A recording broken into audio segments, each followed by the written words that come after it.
Is Onana on his way out of Manchester United? And who could replace him? Has Liverpool already found Van Dijk's successor? How realistic is this massive transfer? Arteta keeps raiding City's squad. Who's next on his list? A brand new financial lever for Laporta. And could Araújo be the key to bringing Nico Williams to Barça? 600 likes, that's our contribution to the global economy and to my self-esteem. So go on, smash that like button. And now that you've done your good deed for the day, let's get into the latest transfer rumours. So, Martin ZUBIMENDI to Arsenal is a done deal. Well, pretty much. The ink's dry, the gear's already in a lorry to London, and all that's missing is the glossy "Welcome to the Emirates" post. This isn't some grand Real Madrid-style unveiling, mind you. No stadium fanfare until the lawyers have triple-checked the fine print. Arsenal are treading on eggshells here. And why wouldn't they? After the sheer rollercoaster of this whole drawn-out courtship, one clumsy move now could send the whole thing crashing down. Let's not kid ourselves, this story's been brewing since last summer. The Gunners were sniffing around back then, and there are even whispers that their interest is what torpedoed a potential move to Liverpool for the guy. So no, this isn't just another signing, it's the finale of a long, tangled transfer epic, full of twists, cunning plays, and a last-minute cameo from a Real Madrid trying to gate-crash the party.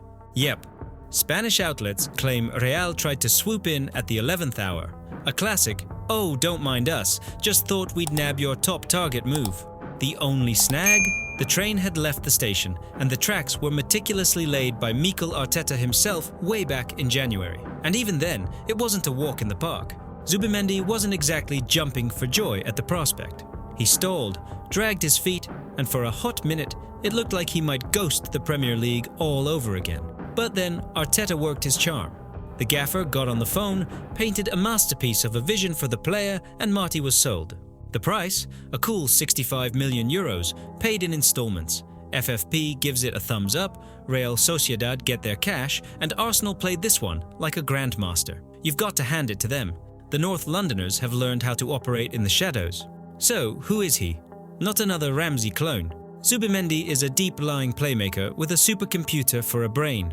He won't win a foot race, but his positioning is sublime and his nerves are pure ice. He's the perfect counterweight to Declan Rice, bringing that desperately needed control. After the anxiety of relying on Jorginho and watching Kai Havertz's awkward stint as a number 8, this feels like pure oxygen. But the nagging question remains. What took him so long? Was he holding out for a better offer? And what happens if Madrid come calling again? For now, we'll chalk it up to professional diligence. The stage is set. Arteta got his man. Could this be the move that finally makes Arsenal's title charge stick? And speaking of long-awaited moves, wait until you hear which club is about to resurrect a legend. It seems everyone's already penning Robert Lewandowski's footballing obituary. Too old, too expensive, a season that was a bit meh. There's just one tiny snag in that narrative.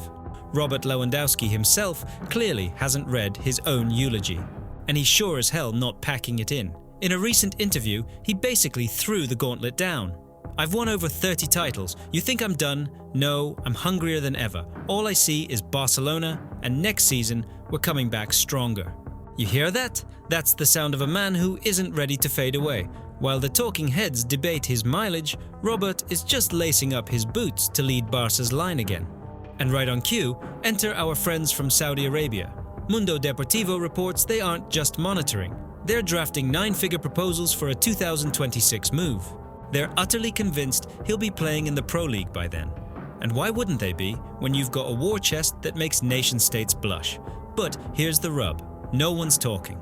LEWA is all in on Barca. His agent is dropping cryptic hints about the Middle East being an option one day, and the Saudis are just waiting, patiently, for either Barca's finances to implode or Robert's resolve to crack. For Barcelona, this is a real pickle. You've got a certified goal machine who still burns for silverware, but his contract, running until 2026 with an option, is a ticking financial time bomb. Can they even afford to trigger it? And can the veteran's legs handle the relentless press of a Hansi Flick system? Especially with Ferran Torres looking electric every time Robert gets a rest. What we have here is a classic standoff. The player proclaims loyalty, his camp plays footsie under the table with suitors, and the buyers are already mentally spending their money. Next season is shaping up to be a true litmus test for Robert, so the floor's yours. Does he chase one last shot at glory with Barca, or is he destined to cash that golden ticket to the desert? And we have another Vinicius flare-up. Who's he mad at this time? Unclear. The entire world? Probably. One absolute stinker of a performance at the Club World Cup, and suddenly his Instagram goes into meltdown mode. Photos in the Real Madrid kit? Gone. Club mentions in his bio? Vanished. It's a full-on digital purge, scrubbing any evidence linking him to the Bernabeu. Yep, here we go again. VINI felt the heat and responded with a social media sulk of epic proportions. That Al Hilal match? Oof! A performance so anonymous, the fourth official could have come on and offered more. The second, the criticism started pouring in. Wham! The ego shields went up. And this is all happening while he's reportedly been campaigning behind the scenes to become the club's highest paid player. Let me get this straight. You want Mbappé money, but deliver a performance worthy of a testimonial game? The maths ain't mathing, chief. The kicker? According to Sport ES, Xabi Alonso pulled him aside for a quiet word. Gently pointed out that his pressing had all the intensity of a sleepy cat and asked him to think about the team. Apparently, that was the final straw. Almost immediately after that chat, the great social media wipe began, as if to say, Real Madrid? Never heard of them. All this while, his transfer-marked value has taken a €30 million haircut, dropping from €200 million to €170 million, an asset depreciating in real time. Some insiders are whispering this isn't a tantrum, but a calculated move, a way to gauge fan reaction to a potential exit, say, to Saudi Arabia. Word is, Al Hilal's top brass are already blowing up his agent's phone. They don't care where he lands, they just want him in their league. So, is this a genuine power play to force a move, or just another chapter of the VINI Jr. show? A player of his talent should be dragging his team to victory, not deleting JPEGs when his feelings get hurt. If you want a front row seat for the next episode of this soap opera, well, you know what to do, because this story is far from over. Andre Onana has become a migraine in goalkeeper gloves for the Manchester United board. And frankly, is anyone surprised? The Cameroonian produced such a consistent highlight reel of howlers last season that a collective Pavlovian response developed at Old Trafford. Ball heading towards goal, fans squeeze their eyes shut. Now, a fascinating transfer tangle is unfolding. Monaco are supposedly keen, a claim Fabrizio Romano shot down. But the Times is adamant. The French side contacted his people, asking to be kept in the loop. It's a classic move. No formal bid, just a subtle call us if things go south. Smart. Meanwhile, Ineos aren't being so subtle. They are reportedly shopping Onana around the Saudi Pro League directly. Just think about that. When your own club is cold calling potential buyers to hawk their number one keeper, the writing isn't just on the wall, it's in neon lights. Ruben Amorim, it seems, wasn't exactly blown away by the 29-year-old's body of work either. But the most bizarre part of this whole affair is that Onana himself seems to be operating on a different astral plane. He's reportedly convinced he's staying as the undisputed starter and is ready to snub Monaco's advances. You have to admire the sheer audacity of that self-belief after the season he's had. So, United are frantically drawing up a shortlist. Villa's Emi Martinez apparently fancies a switch to Old Trafford. For him, it'd be the pinnacle. They've also kicked the tires on Atalanta's Marco Carnesecchi, but he comes with a steep €50 million asking price. And Altay Bayindir, the Turk, failed to impress when given a shot and now wants a return home. But even Turkish clubs are apparently giving him the cold shoulder. This, ladies and gentlemen, is what a full-blown goalkeeping crisis looks like. Your starter is a liability, your backup is unwanted, and the execs are sweating bullets. The big question for the Old Trafford faithful: do you stand by your man, or is it time to cut bait and stop the bleeding? So, Mark Guehi has reportedly turned his nose up at a new deal with Crystal Palace and is now poised to bolt for free next year.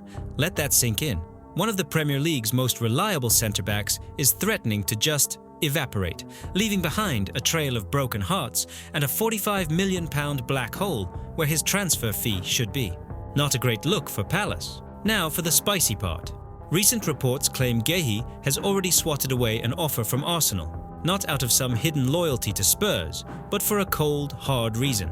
The competition is a fortress. Saliba and Magalhaes are a defensive monolith. Mark, it seems, has zero interest in becoming the world's most expensive bench warmer a year before the World Cup. Fair play to him, so his eyes are drifting towards Liverpool.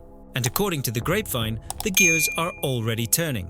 The Reds have reportedly made contact with his agent. They need defensive reinforcements, even with Konate and Van Dijk on the roster. Arne Slot wants a new foundation for his project, and Guehi, 24, England international, fits the bill perfectly. But here's the catch. The player has apparently made his demand crystal clear. Guarantee me I'm starting and the shirt is yours. You can almost hear the pause on Slot's end of the line. I mean, what do you expect when you court a top club? Any transfer is a high-stakes poker game, and Guehi is holding all the aces. With Arsenal out, it's a scrap between Liverpool, Newcastle, and anyone else with a European dream to sell. And what's really grinding Palace fans' gears is his blatant lack of urgency. He seems perfectly content to run down his contract, enjoy his football for a year, and then collect a fat signing-on bonus from the highest bidder. It's a shrewd, if cynical, strategy from a player they once valued at £70 million. Now, insiders say the asking price is closer to £45 million, but even that feels steep. Why pay up when you can just wait? What's next? A concrete bid from Liverpool? A surprise swoop from Newcastle? This one could get messy. Stay tuned, because the transfer window always has a few more tricks up its sleeve. Barcelona are apparently willing to sell their best defender to fund the purchase of a winger. This is Barcelona's special brand of financial gymnastics in a nutshell. To get Nico Williams, you must sacrifice Ronald Araújo. Utterly bonkers. Welcome to Barça 2025, where signing a new player means auctioning off half the furniture first. And yes, shocker, the club is once again wrestling with its wage bill. FFP is banging on the door, and Joan Laporta is doing his best impression of a man who has everything under control. He doesn't. The whole place is a five-alarm fire disguised as a football club. Let's cut to it. Juventus are circling Araújo again. They tried to get him in January, but Barça panicked and handed him a new contract until 2031. But, and this is crucial, that contract contains a very interesting little detail. This July, his release clause temporarily dips to a mere €65 million, and Juve are licking their lips. Let's be real, €65 million for Araújo? At this point, it's a highway robbery. We're talking about a player who spent more time on the physio's table than the pitch last season. 18 games, missed to injury, 8 on the bench, only 12 La Liga starts. He's hardly irreplaceable. Selling him now would be like offloading a cracked phone at full retail price. And Barça, despite the public denials, seem open to it. Sure, Hansi Flick wants to keep him, and Deco is shaking his head.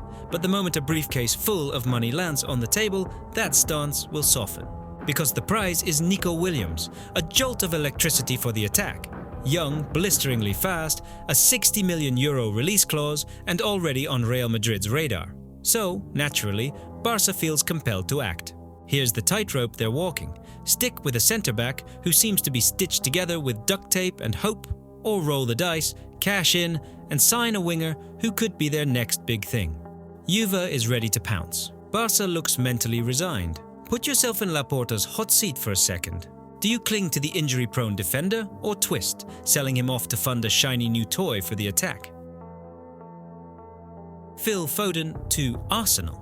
If you thought Arteta poaching Zinchenko and Jesus was cheeky, brace yourselves. This next chapter in the Arteta Raids the Etihad series is a proper head-scratcher. The rumour mill is churning. Mikel Arteta genuinely wants to lure Phil Foden to London. A year ago, that would have sounded like pure fantasy. Now, maybe not. Let's be brutally honest. Foden just wrapped up his most anonymous season since he became a first-team regular. Not long ago, he was the future of English football. The Stockport Iniesta, a player of the year in waiting. This past year, a paltry 16 goal contributions, with just 7 in the league, all of which came in a 2-month burst. After January, he became a ghost, a phantom in the squad, there but not there. Now, stir in this fact. City just went on a European shopping spree, signing 4 new players. The competition for places is now at DEFCON 1. Training must be a war zone. And Foden? He seems to have faded into the background, almost as if he never noticed his name slipping off the undroppable list. And who's that on the phone? Why, it's his old pal, Mikel Arteta, the man who mentored him in the youth setup, and who has clearly decided that nurturing talent is far more hassle than just buying the finished article from his former employer. It makes a weird kind of sense. Foden knows the system inside out and would be welcomed by a coach who gets him. But imagine the sheer irony if City sanctions a third sale to their biggest title challenger. The rumoured fee is €108 million, and Arsenal won't pay that without a fight. But this might be about more than cash. Is City shrewdly cutting loose players they see as having peaked, or is Arteta building a City tribute act right under their noses and getting away with it? So many questions, so few answers. But if Pep has truly cooled on Foden to the point of selling him to a rival, maybe this is the moment. I'm genuinely torn on this one, and I want to know where you stand. If you're Pep, is this a masterstroke or a massive blunder waiting to happen?